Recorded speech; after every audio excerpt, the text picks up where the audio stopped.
Hello everyone, welcome back to the my channel study 21A। हम यहाँ पर कर रहे हैं आज यूपी बोर्ड क्लास 10th की मैथ का सैंपल पेपर, जो कि एक आपके लिए तरीका है ये देखने का कि पेपर किस हिसाब से आता है आपके यूपी बोर्ड में। ठीक है, तो यहाँ पर देखिए आज जो हम शुरू कर रहे हैं वो है क्लास 10th का मैथ्स का सैंपल पेपर। और इसमें देखिए क्वेश्चन कुछ इस हिसाब से, क्योंकि हिंदी और इंग्लिश दोनों में आते हैं, यूपी बोर्ड का करवा रही हूँ इसलिए मैं हिंदी वाला पार्ट लेकर आई हूँ सिर्फ। ठीक है, तो यहाँ पे कुछ निर्देश दे रखे हैं कि आपको किस हिसाब से करना है पेपर। ठीक है, कौन सा क्वेश्चन कितने मार्क्स का है ये डिपेंड करता है, सब बता रखा है इसमें। तो यहाँ पर देखिए, अब यहाँ से आपका सेक्शन स्टार्ट होगा, सेक्शन 1 यानी खंड आ स्टार्ट होगा। तो यहाँ पर देखिए सबसे पहले तो आपको पता ही है पैटर्न क्या होता है। पैटर्न है कि आपके 20 एमसीक्यूज आते हैं। ठीक है, बहुविकल्पीय। तो बहुविकल्पीय प्रश्न हम यहाँ पर सॉल्व करेंगे और सबसे पहला क्वेश्चन जो हमें दे रखा है, ठीक है, वो दिया है निम्न में से कौन सह अभाज्य संख्याओं का युग्म है। सह अभाज्य यानी जो नंबर, ऐसे दो नंबर जिनका सम जो है एचसीएफ जो है वो सिर्फ 1 हो, मतलब दोनों नंबर सिर्फ 1 के अलावा किसी और नंबर से डिवाइड ना हो, उसे बोलते हैं हम सह अभाज्य। ठीक है, तो सह अभाज्य संख्या में आप अगर देखेंगे यहाँ पर, तो ये देखिए यहाँ पर 14 और 35 दे रखा है। ठीक है, 14 और 35 दोनों 7 की टेबल से आते हैं, मतलब ये वाला ऑप्शन नहीं होगा। फिर इसके बाद 31 और 93, जब आप 31 की 3 से मल्टीप्लाई करेंगे तो आपको क्या मिल जाएगा, 93, मीन्स ये भी हमारा सहअभाज्य नहीं है। फिर इसके बाद 18 और 25 सेम टेबल से डिवाइड नहीं होते, क्योंकि 25 5 से डिवाइड है और 18 9 से या फिर 3 से, 2 से, 6 से, इनसे डिवाइड है, बट 5 से डिवाइड नहीं है। तो हमारा ऑप्शन बी जो है वो क्या हो जाएगा, करेक्ट हो जाएगा। ठीक है, फिर इसके बाद देखिएगा क्वेश्चन नंबर 2। क्वेश्चन नंबर 2 दिया है, यदि द्विघात बहुपद x square plus a plus 1x plus b के शून्यक a2 और -3 है, तो a और b की वैल्यू बतानी है आपको। तो इसे थोड़ा सा कैलकुलेट आपको करना पड़ेगा। ठीक है, तो कैलकुलेट कैसे करेंगे हम वो देखेंगे। देखिए, तो कैसे कैसे सॉल्व करेंगे, जैसे हमें अगर कोई शून्य गिवन होते हैं तो हमने पढ़ा था रूल कि शून्यकों का योगफल और शून्यकों का गुणनफल, ये हमने पढ़ रखा है। ठीक है, तो वही चीज हम यहाँ पे अप्लाई करेंगे। माना शून्यक हमने पहले मान लिए, मतलब जैसे अल्फा और बीटा मान लिए। सॉल्व करने के लिए हम डायरेक्टली सॉल्व कर रहे हैं। ठीक है, क्योंकि एमसीक्यूज है तो थोड़ा शॉर्ट वे में हम कर सकते हैं। तो ये हो जाएगा शून्यकों का योगफल, अल्फा प्लस बीटा किसके इक्वल होता है, माइनस बी का एक्स का गुणांक। ठीक है, अपॉन एक्स स्क्वायर का गुणांक। बस इसे हमें कैलकुलेट करना है। तो अल्फा बीटा की जगह पे तो आएंगे 2 और 3, तो ये हो जाएगा 2 plus -3 is equal to x का गुणांक क्या है हमारा, a प्लस बी, तो ये वो a प्लस 1। ठीक, ये हो गया, माइनस है ब्रैकेट में, और अपॉन एक्स का गुणांक तो 1 है। यहाँ पर कैलकुलेट करेंगे -1 और माइनस a प्लस 1। ठीक है, माइनस से माइनस कैंसिल हो गया, a को इधर साइड लेके जाएंगे तो 1 माइनस 1 इज इक्वल टू कितना हो गया, 0। यानी हमें a की वैल्यू कितनी मिल गई, 0 मिल गई। ठीक, तो यहाँ पर देखिए हमारे ऑप्शन में अगर हम ऑप्शन देखेंगे, यहाँ पर अगर हम ऑप्शन देखेंगे तो हमें एक ही ऑप्शन में a की वैल्यू 0 मिल रही है। ठीक है, यानी हमारा ऑप्शन डी वैसे तो करेक्ट है, क्योंकि बाकी ऑप्शन में कहीं पे 0 नहीं आ रहा और हमारी a की वैल्यू क्या आई है, 0 आई है। तो आपको आगे कैलकुलेट करने की जरूरत नहीं है, क्योंकि अगर आप आगे कैलकुलेट करेंगे टाइम वेस्ट होगा आपका। तो आपको टाइम अगर सेव करना है तो देखिए एक ही ऑप्शन हमारा आ गया, तो ऑप्शन डी क्या हो जाएगा, इसमें करेक्ट हो जाएगा। करना कुछ नहीं है, फिर आपको बस सिर्फ मल्टीप्लाई वाली यानी गुणन वाली कंडीशन लगानी है, वो लगाएंगे तो आपकी बी की वैल्यू भी निकल कर आ जाएगी। ठीक है, तो यहाँ पर हमारा सेकंड क्वेश्चन यानी सेकंड एमसीक्यूज कंप्लीट हो गया है। फिर इसके बाद बढ़ेंगे इसके नेक्स्ट क्वेश्चन की तरफ। क्वेश्चन नंबर 3, संख्या n स्क्वायर माइनस 1 8 से विभाज्य होती है यदि n, आपको बताना है कि ऐसी कौन सी वैल्यू हम n की जगह पर रखें जिसे हर बार रखने पर वो 8 से डिवाइड हो जाए। ठीक है, देखिए इसे कैसे करेंगे, जैसे अगर हम यहाँ पर पूर्णांक जैसे ऑप्शन दे रखे हैं, ठीक है, उन्हें अगर एक एक करके सॉल्व करेंगे। जैसे पहला दिया है हमें पूर्णांक, पूर्णांक क्या होते हैं, कोई भी प्लस माइनस वाले नंबर, लेकिन जो कंटिन्यू चल रहा है, प्लस में भी माइनस में भी। ठीक है, अगर आप इसकी जगह पूर्णांक यानी कोई भी नंबर हमने ले लिया, जैसे कि 2 ले लिया, 3 ले लिया, 4 ले लिया, ठीक, कोई भी नंबर आप रख लीजिए, माइनस में रख लीजिए, प्लस में रख लीजिए। जब आप इसकी जगह पर रखेंगे, जैसे हमने 2 लिया, 2 2 जा 4, अब 2 2 जा 4 लिया है हमने, तो 4 का स्क्वायर 4 में से 1 माइनस करेंगे आएगा 3, बट 3 जो है वो 8 से डिविजिबल नहीं है, तो यहाँ पर ये ऑप्शन क्या हो जाएगा, गलत हो जाएगा। कुछ नंबर्स इसमें डिवाइड हो जाएंगे, कुछ नहीं, बट आपको ये बताना है कि हर बार वही नंबर रखने से क्या हो जाए, वो डिवाइड हो जाए। फिर इसके बाद प्राकृतिक संख्या, तो 1 से लेकर 9 तक की जितनी भी नंबर्स आप रख के देख लीजिए, कुछ डिवाइड हो जाएंगे बट कुछ डिवाइड नहीं होंगे। फिर इसके बाद हमें दे रखा है सम संख्या। अब सम संख्या कौन सी होती है, जो 2 से डिविजिबल होती है, तो यहाँ पर अगर आप रखेंगे 2 4, तो 2 की कंडीशन तो मैंने अभी रख के दिखाई दी आपको, जो डिविजिबल नहीं था। अब लास्ट हमारा ऑप्शन क्या है, विषम संख्या। विषम संख्या जो 2 से डिविजिबल नहीं है, जैसे 1 है, 3 है, तो आप रख के देख लीजिए 3, क्योंकि 1 से पता ना चले आपको शायद, तो 3 रख के जब हम देखेंगे 3 3 जा 9, मतलब 3 3 9 हो गया, और 9 में से 1 माइनस करेंगे 8 आएगा, और 8 से डिविजिबल है, मतलब विभाज्य है। अगर आप 3 की जगह पर 5 रखेंगे तो 5 पंजे 25, 25 माइनस 1 ये 24 आएगा, 24 भी किससे होगा डिवाइड, 8 से डिवाइड हो जाएगा। मतलब अगर हम इसके n की जगह पर कोई भी विषम संख्या रखते हैं तो वो उसे पूरा विभाजित कर रहा है। तो यहाँ पर हमारा कौन सा ऑप्शन करेक्ट हो जाएगा, विषम संख्या वाला ऑप्शन करेक्ट हो जाएगा, ठीक है। फिर इसके बाद बढ़ेंगे इसके नेक्स्ट क्वेश्चन की तरफ, क्वेश्चन नंबर 4। क्वेश्चन नंबर 4 हमें दे रखा है रेखाएं, दो रेखाएं हमें दे रखी हैं, a1x plus b1y plus c1 is equal to a2x तथा a2x b2y plus c2 is equal to 0 का कोई हल नहीं है। तो कोई हल नहीं वाली कंडीशन कौन सी होती है, क्योंकि अगर कोई हल नहीं है, यूनिक हल यानी एक अलग अद्वितीय हल जो होता है उसमें फर्स्ट वाला कट होता है, ठीक है। तो फर्स्ट वाला कट है, तो ये दोनों ऑप्शन क्या हो जाएंगे, कैंसिल हो जाएंगे, क्योंकि कोई हल नहीं है में ये दोनों इक्वल होते हैं, ठीक है। लास्ट वाली कंडीशन यानी सी वाली कंडीशन हमें बता दी कि कोई हल है या नहीं। अगर तीनों इक्वल है तो वो आती है समपाती, मीन्स उसके बहुत सारे हल है, अनेक हल है। ये वाली कंडीशन जो है, देखिए फर्स्ट हमारा a1 upon a2 b1 upon b2 के इक्वल है, बट c1 अपॉन c2 इसके इक्वल नहीं है। तो अगर लास्ट वाली कंडीशन इक्वल नहीं होती है तो वो होता है हमारा कोई भी हल नहीं है, ठीक है। मतलब पैरेलल लाइंस होती है, समांतर लाइंस, ठीक। अब इसके बाद नेक्स्ट क्वेश्चन देखेंगे, क्वेश्चन नंबर 5। क्वेश्चन नंबर 5 में हमें दिया है एक शून्यता परिमेय संख्या और अपरिमेय संख्या का गुणनफल। परिमेय और अपरिमेय संख्या का गुणनफल जो है वो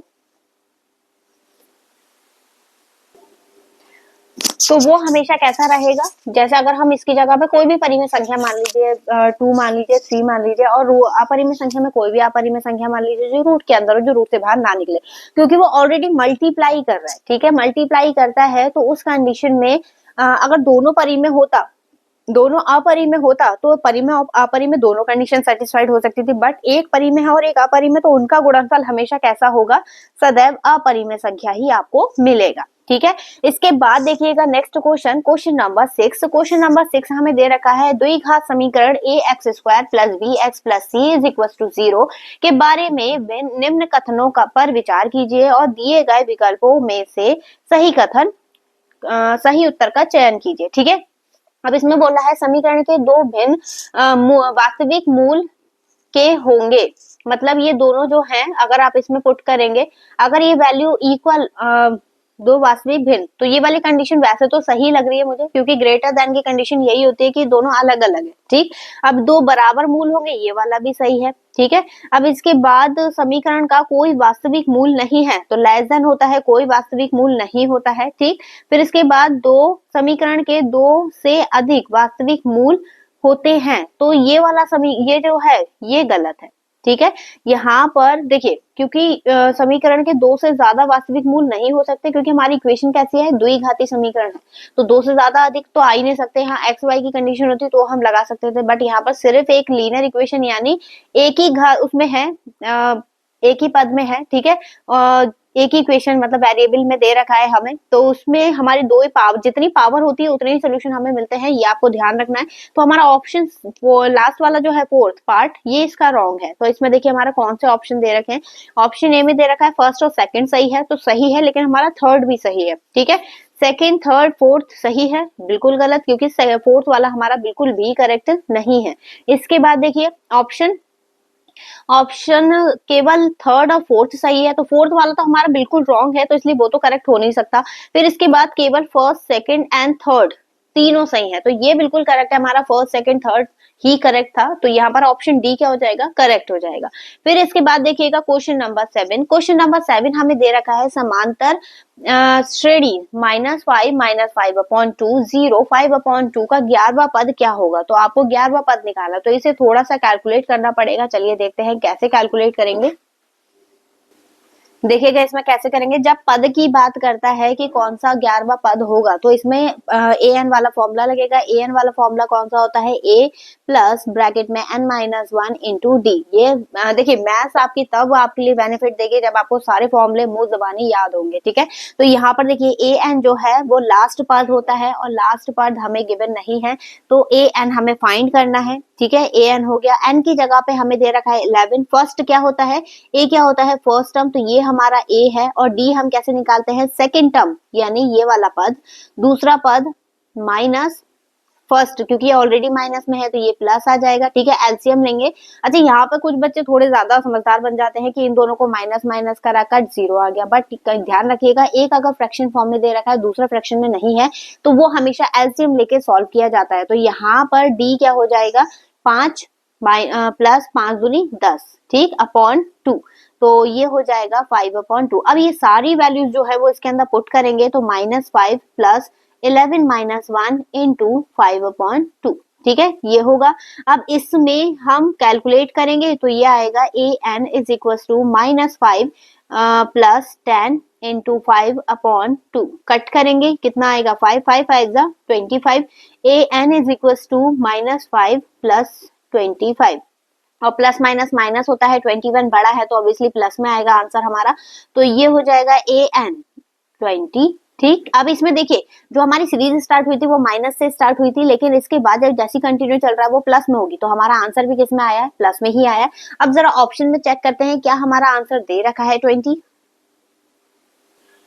देखिएगा यहाँ पर हमारा जो ऑप्शन है वो 20 दे रखा है, तो ऑप्शन बी क्या हो जाएगा, करेक्ट हो जाएगा, ठीक। फिर इसके बाद हमें दिया है कि 8th क्वेश्चन में दिया है कि बिंदु a -4, बिंदु -4, a 4,0 0,3 निम्नलिखित के शीर्ष है। मतलब आपको बताना है कि जो ट्राइंगल हमें दे रखा है, ठीक है, ट्राइंगल के वर्टाइसेस दे रखे हैं, तो उसमें हमें कौन सा ट्राइंगल हमें दे रखा है। तो इसका बिल्कुल सिंपल सा मेथड है, आपको सबकी डिस्टेंस निकालनी है साइड्स की, और अगर साइड की डिस्टेंस निकल जाती है तो आप क्या फाइंड कर सकते हैं, उसका शेप फाइंड कर सकते हैं कि वो कौन सा ट्राइंगल है, ठीक है।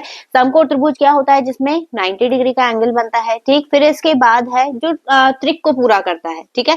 और फिर समबाहु त्रिभुज जिसमें सारी साइड्स इक्वल है, समद्विबाहु जिसमें 2 साइड इक्वल आएंगे, विषमबाहु जिसमें कोई भी साइड इक्वल नहीं आएगी। तो इसे देखते हैं हम कैसे करेंगे। देखिए मैंने यहाँ पे शेप बना लिया है, ठीक है, ट्राइंगल का, हालांकि हमें पता नहीं, लेकिन हमने एक अंदाजे के लिए बना लिया है। अब हमें इनके बीच की डिस्टेंस फाइंड करनी है, तो इसे नेमिंग दे देते हैं ए बी और ये सी, ठीक। अब डिस्टेंस निकालेंगे ए बी के बीच की, क्योंकि तीनों निकालने ए बी बी सी और सी ए, तो पहले ए बी की निकालेंगे। फॉर्मूला क्या होता है हमारा, फॉर्मूला पहले लिख देते हैं ताकि आपको याद रहे, x2 - x1 का स्क्वायर प्लस y2 - y1 का स्क्वायर, ठीक है। जब हम इसे स्क्वायर फॉर्मूला लगाएंगे, इसमें वैल्यू पुट करेंगे, तो ये हो गया x1 y1, ठीक, x1 y1, और ये हो गया x2 y2। तो x2 माइनस x1 यानी 4, और माइनस है ये ऑलरेडी, तो माइनस माइनस प्लस हो जाएगा 4 का स्क्वायर, ठीक, प्लस y2 - y1, दोनों 0 है तो ये होगा 0 - 0 का स्क्वायर, क्योंकि ये 0 है, ये वाला पार्ट हट जाएगा।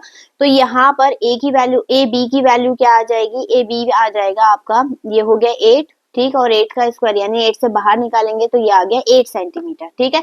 अब इसके बाद हम निकालेंगे बी सी, तो बी सी में भी सेम फॉर्मूला लगेगा, x2 y2, और इसे मान लिया हमने x3 y3।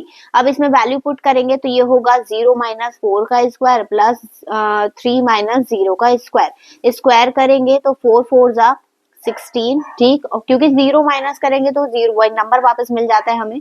यहाँ पर 3 का स्क्वायर करेंगे तो 9 हो गया, और दोनों को प्लस करेंगे, रूट में कितना आ गया 25, और ये वैल्यू होती है किसकी, ये होती है 5 की, ठीक है। तो ये 5 आ गया निकल के। अब इसके बाद हमें फाइंड करना है सी ए, तो x3 और ये आ गया x1, ठीक है। तो इसमें वैल्यू पुट करेंगे तो 0 माइनस माइनस प्लस का स्क्वायर प्लस ब्रैकेट में 3 माइनस 0 का स्क्वायर। तो देखिए ये कंडीशन दोबारा सेटिस्फाइड कर रहा है, मतलब यही होगा।